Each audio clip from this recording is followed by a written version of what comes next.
자, 2월, 미국의 2월 소비자 물가지수 3.2% 상승. 자, 소비자 물가지수 요게 잘못 갖고 왔죠? PPI죠. CPI는 이제 이미 발표를 했고, 3.2% 이제 상승을 했고, 자, 미국에서 PPI가 나왔습니다. 자, PPI는 우리 어떻게 예상을 했죠? PPI는 어떻게 나올 거고, 그리고 근원 PC는 이번 달 말에 발표된 근원 PC는 어떻게 나올 거다. 우리 저번 시간에 한번 얘기 드렸었는데, 기억하시는 분? PPI는 높게, 근원 PC는 상대적으로 낮게. 그래서 제가 왜 PPI는 높게 나올 겁니다. 라고 말씀을 드렸었냐면, PPI에는 항공료가 포함이 됩니다. 근데 근원 PC 같은 경우 항공료가 포함이 안 돼요. 근데 이번에 CPI가 발표됐을 때 항공료가 높게 나왔죠. 그래서 우리 다다음날 발표된 PPI도 이거 높게 나올 겁니다. 라고 말씀을 드렸는데 똑같이 높게 나왔죠. 지금 보시면은 자, PPI가 높게 나왔습니다. 그래서 어떤 부분이 높게 나왔냐면 전월 대비 0.6%나 상승을 했어요. 그러니까 월가 예상치가 0.3%였는데 거의 한 2배 가까이가 높게 나온 겁니다. 전년 대비로 치면 1.6% 정도 이렇게 상승을 했고 이번에 좀 PPI가 좀 높게 나온 이유 중에 또 하나가 뭐냐면 에너지 가격이 한 4.4% 정도 상승을 했습니다. 에너지 가격이. 그리고 식료품 가격이 한 1% 정도 상승을 했고 그리고 근원 PPI도 한 전월 대비 0.3% 정도. 그래서 이번에 전체적으로 좀 PPI가 높게 나왔고 PPI가 높게 나왔다는 건 물가가 크게 떨어지지 않겠구나. 어떻게 보면 시장 참여자들이 지금 걱정을 할 수 있는 부분이겠죠. 자, 근데 딱 PPI만 봤을 때는 야 금리 인하 이거 늦게 하겠다 안 되겠다 시장이 안 좋을 텐데 소매 판매 지표 요거 때문에 시장이 좀 양전을 했어요. 자 보시면 미국의 2월 소매 판매 증가 예상치가 하회했다. 계속 실업수당 청구 건수 늘어. 자 신규 실업수당 청구 건수도 발표가 됐고 소매 판매 지표도 발표가 됐는데 일단은 소매 판매 지표가 한 0.6% 정도 증가를 했습니다. 증가를 했다는 건 소비가 늘었다는 거겠죠. 자, 그래서 소비가 이제 어느 쪽으로 좀 늘었냐면은, 자, 보시면은, 뭐, 건축자재, 매장, 자동차 판매, 이쪽에서 좀 많이 늘었고, 그리고 어디서 좀 많이 줄었냐면, 가구, 건강관리, 의류, 이커머스, 이쪽에서 좀 줄었다고 합니다.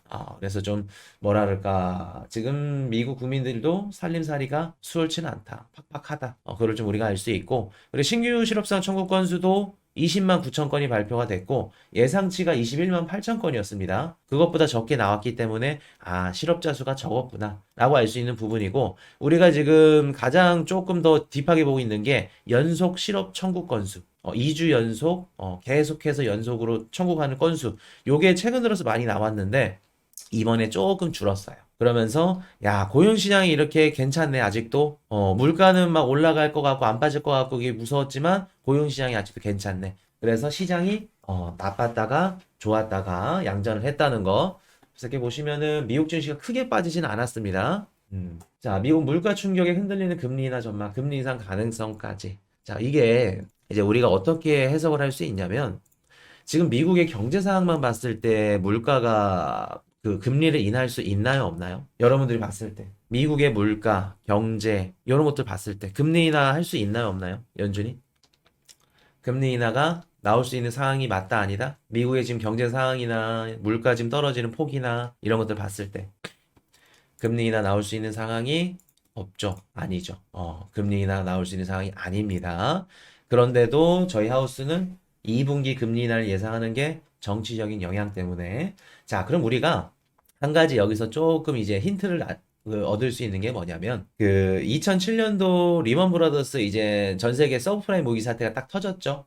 전 세계 경기 대공황이. 그때 뭐가 있었냐면, 그때도 대선이 있었습니다. 근데 대선 직전에 터졌죠. 그게 무슨 말이냐면, 계속해서 어떻다? 이 위험성을 폭탄을 막아왔다. 막아왔다. 금리를 내리면 안 되는 상황임에도 불구하고 정치적인 이런 영향들 때문에 내린다. 그러면 물가를 잡지도 못했는데 금리를 내렸어. 당분간은 괜찮겠죠. 시장도 우상향합니다. 왜? 금리를 내렸고 시장이 좋아하는 대로 해줬으니까. 근데 그게 나중에 쌓이고 쌓이다가 폭탄이 빵 터지겠죠. 그게 언제냐는 겁니다. 언제냐는 겁니다. 원래 진짜 정치적인 영향들, 뭐 대선들 이런 것들 싹 다 빼면은 지금 금리 인하 못 합니다. 아직도 소비가 있고 경제 성장률도 높게 나오고 이렇게 좋은데 금리를 못 잡은 상태에서 금리를 내린다? 그러면 우리 1970년도 아서번즈 다들 알고 계시죠? 그 꼴 나는 겁니다. 5년, 10년, 장기간 인플레이션부터 시작해서 스태그플레이션까지 가는 겁니다. 그렇게 위험한 순간이 찾아올 수밖에 없기 때문에 금리를 어쩔 수 없이 내린다. 정치적인 영향 때문에. 근데 그 후폭풍은 우리가 미리 예상을 해야겠죠. 그래서 이렇게 보시면 될 것 같고, 금리 인상 가능성까지 이렇게 지금 보고 있다는 거. 자, 일본이 또 중요한 키를 들고 있죠. 자, 다음 주 일본 마이너스 금리 해제 논의. 자, 일본의 금리 인상이 굉장히 중요한 이유가 뭐냐면 미국의 금리 인하와 맞물려 있습니다. 제가 일본의 금리 인상은 언제 나옵니다 라고 말씀을 드렸었죠. 일본의 금리 인상은 얘네가 금리를 내릴 때 나올 겁니다 라고 말씀을 드렸어요. 얘네는 공조하는 국가입니다. 누구죠? 일본의 금리 인하, 금리 인상? 바로 미국이죠. 미국이죠. 아, 이게 채팅창이랑 조금 이게 연동되는 게 늦구나. 그리고 우리 그 네이버 톡톡, 톡톡에서도 지금 이렇게, 치지직에서, 톡톡이 아니라 치지직에서도 대답해 주시고. 그렇죠. 미국의 금리 인하 나오는 시점에 일본의 금리 인상이 나온다. 자, 어쩔 수밖에 없습니다. 지금 미국의 수많은 채권들, 가장 많은 채권을, 미국의 채권을 가장 많이 사주는 국가가 일본이기 때문에 어쩔 수 없어요, 얘네는. 일본이 금리를 들어올린다는 건 미국의 채권을 더 이상 사줄 여력이 안 된다는 겁니다. 그러면 미국도 일본과 같이 금리 인상과 인하, 그리고 채권 시장의 이런 수급 불안정 문제들을 같이 봐야겠죠. 그래서 다음 주 18일부터 19일까지인데, 일본이 금리를, 근데, 뭐, 시차는 좀 존재할 수 있어요. 일본이 조금 더 올릴 수 있고, 먼저 올리고, 나중에 뭐 미국이 내리고, 그런 건 존재할 수 있는데, 비슷한 시기에 이제는 가기는 할 건데, 이번에 일본이 대기업들, 임금을 올렸죠. 지금 도요타 보시면 25년 만에 최대폭으로 인상을 했다고 합니다. 일본 제철도 11.8%. 자, 일본의 이런 대기업들이 이렇게 임금을 올려준다는 이유가 뭘까? 무슨 뜻일까? 히타치 제작소, 뭐 도시바, 파나소닉 홀딩스, 전기 분야 대기업 12개, 노조 요구액 막 다 들어줬대.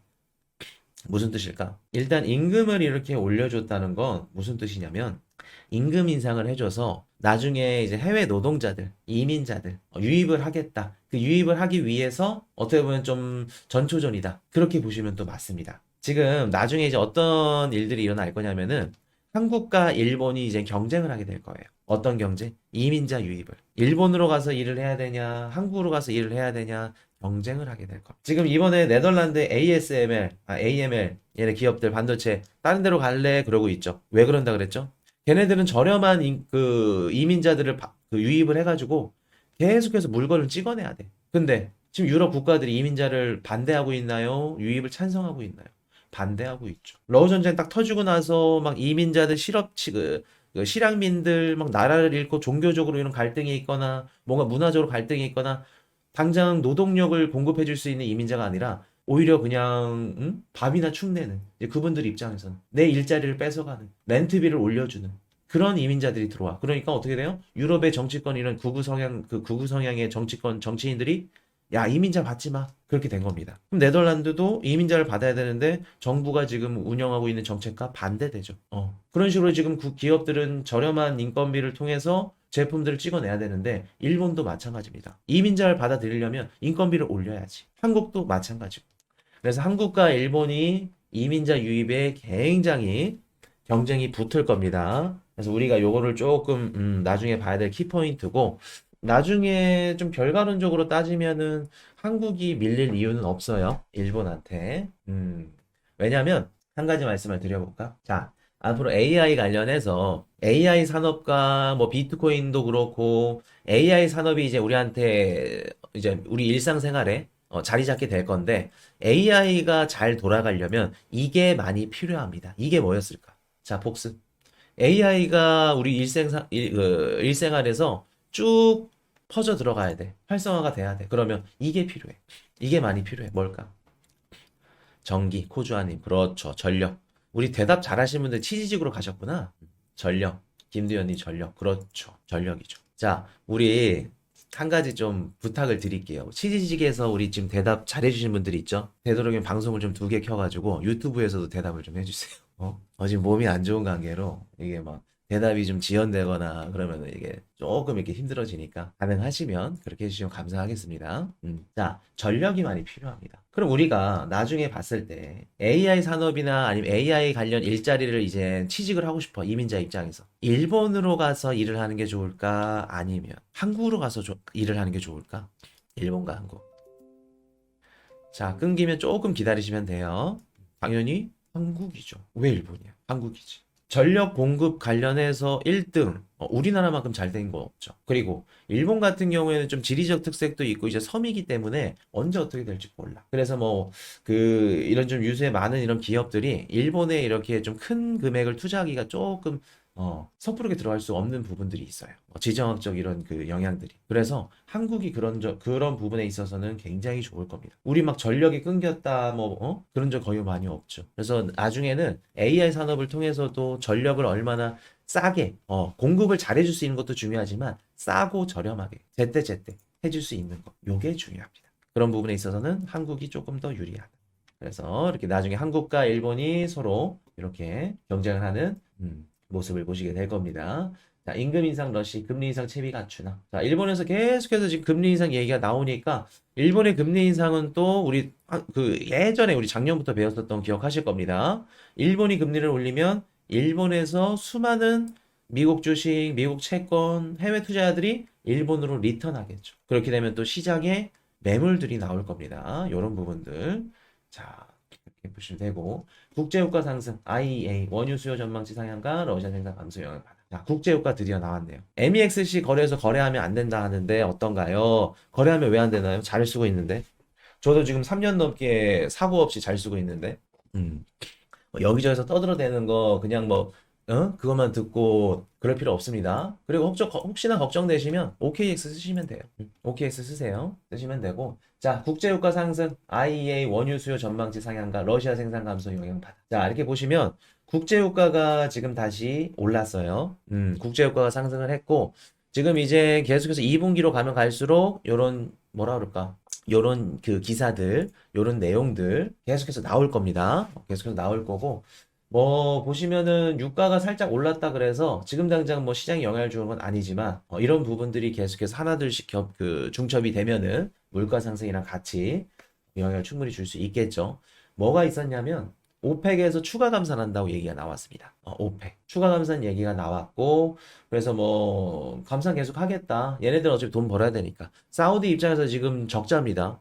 미국에서 지금 증산이 미친 듯이 해가지고 적자예요. 그래서 이렇게 보시면은 지금 계속해서 감산을 통해서 유가를 끌어올릴 수밖에 없다는 거.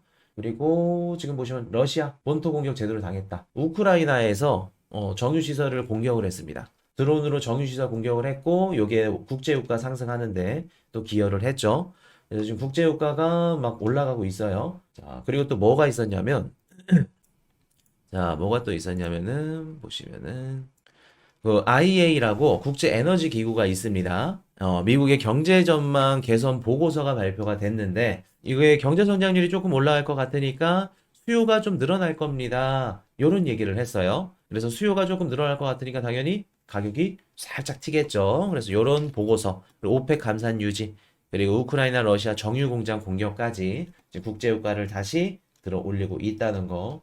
그래서 비트코인 가격이 빠지는 데 있어서 비트코인 가격이 빠지는 것보다 미국 증시가 흔들리는 데 있어서 이런 부분들이 조금 영향을 줬다라고 할 수 있겠네요. 자, 이탈리아가 독일을 압도했다. 국채 스프레드 2년 만에 최저폭. 자, 우리 한번 배웠던 거 복습. 유럽의 경제 상태가 채권 시장이 불안정해. 좋은지 안 좋은지를 알 수 있는 지표가 있는데 이게 뭘까? 두 나라, 얘네 나라와 얘네 나라의 10년물 국채금리 스프레드 간격 차이를 보고 벌어졌다 그러면 야 힘들구나. 좁혀졌다 그러니까 괜찮다. 누굴까? 유럽에서 제일 잘 사는 독일과 그리고 조금 못 사는 축에 속하는 이탈리아. 얘네들 10년물 국채금리 채권 수익률 차이가 많이 나. 그러면 야 이탈리아 채권은 이렇게 금리가 쭉 떨어졌다는 건 뭐예요? 미친 듯이 금리 차이가 많이 난다는 건 서로 수요 차이가 많이 난다는 거겠죠. 위험하구나. 근데 지금 보시면 이탈리아가 독일을 압도했다. 국채 스프레드 2년 만에 최저폭. 자, 이탈리아가 독일을 압도했다. 이게 뭔 뜻이냐면 독일과 이탈리아 국채 간격 차이가 좁혀졌다는 겁니다. 그럼 코이니슈님, 우리가 배운 대로 10년물 국채금리 채권 수익률 차이가 좁혀졌다는 건 지금 유럽의 경제 상황이 좋다는 거 아닌가요? 라고 해석을 하실 수도 있는데 아니죠. 독일의 지금 경제 성장률이나 독일은 힘들고 가만히 있는데 이탈리아가 그만큼 회복했다. 이해되셨나요? 그래서 지금 멜로니 총리가 처음에 이제 우파라서 야 이거 안 되겠는데? 무슬림 또 그거라서 푸틴이랑 친해가지고 막 또 완전 극우 성향인데 힘들 것 같은데? 라고 생각을 했는데 오히려 EU랑도 잘 지내고 화전양면 정수를 잘 펼치고 있어요. 화전양면 정면 전술인지는 모르겠죠. 아직 결과가 안 나왔으니까. 근데 이제 EU랑은 사이좋게 지낼 수밖에 없죠. 코로나 그 기금, 회복 기금을 받을 게 있기 때문에, 돈을 받을 게 있기 때문에 이렇게 또 부의도 신세대처럼 이렇게 하고 있죠. 이렇게 뭐 잘할 수밖에 없는 겁니다. 근데 지금 총리가 아주 잘하고 있다. 그래서 지금 스프레드가 2년 만에 최저폭이다. 이걸 알 수 있는 거는 이탈리아가 잘 나가는구나. 라는 것도 맞지만 또 다른 말로는 독일이 그만큼 힘들구나. 독일이 힘들다는 건 EU의 GDP 거의 한 30% 가까이 차지하는 독일이 힘들다는 건 유럽 전체가 힘들다는 겁니다. 유럽 국가들이. 이해되셨죠? 자, 동맹보다는 대선. 바이든의 일본 US 스틸 인수 반대. 자, 일본의 US 스틸이 일본이 이제 US 스틸을 인수한다. 요 기사가 아주 떠들썩했죠. 자, 요게 왜 핵심일까? 왜 중요할까? 요게 의미하는 게 뭐냐면 US 스틸이 좀 미국의 철강 산업 중에서는 어떻게 보면 좀 상징적인 대표적인 야, 미국의 철강 기업, 대표적인 기업 말해봐. 그러면 US 스틸. 근데 이게 일본 제철한테 넘어간다? 그게 무슨 뜻이냐면은, 보통 철강이라던가 이런 기업들이 연장선상으로 이제 들어가는 게 뭐냐면, 국방산업입니다. 전차를 만들고, 탱크를 만들고, 뭐 총을 만들고, 다 군수 기업들, 철강 기업들 얘네들이 하는 거기 때문에 얘네들이 일본으로 넘어간다? 그러면 조금 보안상, 나중에 이제 그 지정학적 이런 위기상, 국방 이런 부분에 위기가 생길 수 있겠죠. 그래서 만약에 일본한테 넘어가면 바이든한테도 지지율이 조금 떨어질 수 있어요. 표심이 떨어질 수 있다는 겁니다. 어떻게 보면 미국의 상징적인 철강 회사이기 때문에 이게 일본으로 넘어갔다 그러면 미국의 자존심이 상한다. 자존심을 뺏겼다. 그렇게 생각을 하고 유권자들이 표심을 돌릴 수가 있습니다. 그래서 막 파는 듯 하더니 지금은 맞겠다. 트럼프는 이미 야 우리가 쟤네 왜 파냐. 팔면 안 된다. 이런 얘기하고 있죠. 나중에 아마 트럼프가 되면 일본이랑 사이는 조금 멀어질 겁니다. 멀어질 거예요. 그래서 바이든도 지금 어쩔 수 없이 동맹이지만 반대를 한다. 바이든은 지금 미국 정부는 일본과 사이를 좋게 지낼 수밖에 없고 일본한테 좀 고마운 게 뭐냐면 재무부가 찍어내는 국채 시장의 수급 불안정 문제를 일본이 해결해주고 있어. 그리고 지금 수많은 국채를 막 단기채를 찍어내도 누가 받아주고 있어요? 누가 받아주고 있다? 일본이 받아주고 있다. 그러니까 미국 정부 입장에서는 일본을 잘해줘야 된다. 근데 이제 어쩔 수 없이 정치적인 이유 때문에 이렇게 되고 있다는 거. 자, 일정 한번 말씀을 드릴게요. 자, 일정 한번 보시면 3월 18일 유로존 소비자 물가지수 CPI 발표됩니다. 예상치 2.6%. 우리 3월 21일 연준 금리 결정이 있어요. 금리 결정 중요하겠죠. 여기서 어떤 얘기들, 중요한 얘기들, 뭐, 금리 인하까지는 아니겠지만, 점도표 발표되고, 금리 인하를 몇 번 할지, 그런 것들이 시장에 중요하게 작용을 할 겁니다. 그래서 시장에 막 크게 하락을 주거나 그럴 멘트는 할 것 같지 않아요. 이제 바이든도 이제 비둘기파저로 돌아서야 됩니다. 정치적인 이런 영향들, 입지들이 있기 때문에. 그래서 크게 시장에 막 타격을 줄 것 같지는 않다. 차라리 이것보다 뭐가 더 중요하냐면, 지금 말씀을 드려야겠다. 18일부터 19일 날 BOJ, 일본 중앙은행 통화정책회의가 있습니다. 여기서 만약에 일본이 금리를 올린다, YCC 정책을 폐지한다, 그렇게 되면 시장이 놀랄 수 있어요. FOMC보다 중요한 게 BOJ 통화정책회의. 이거는 나쁜 쪽. 자, 좋은 쪽을 말씀을 드려볼게요. 18일인가 19일부터 엔비디아 5년 만에 대규모 AI 행사 있죠. 요게 또 반응이 세게 갔다. 좋다.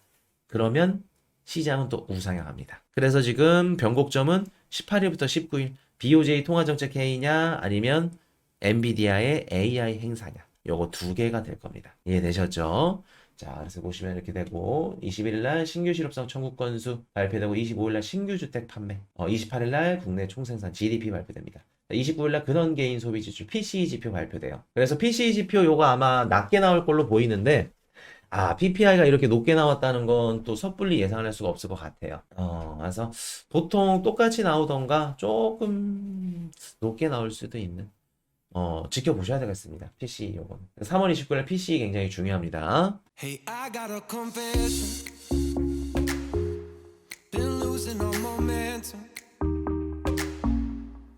Just because it's easy that don't make it better. I wanna dig my hands deep down in the dirt. Take a walk along the street if I'm feeling dessert. All of this convenience just doesn't work for me. I wanna play with fire, let me get hurt.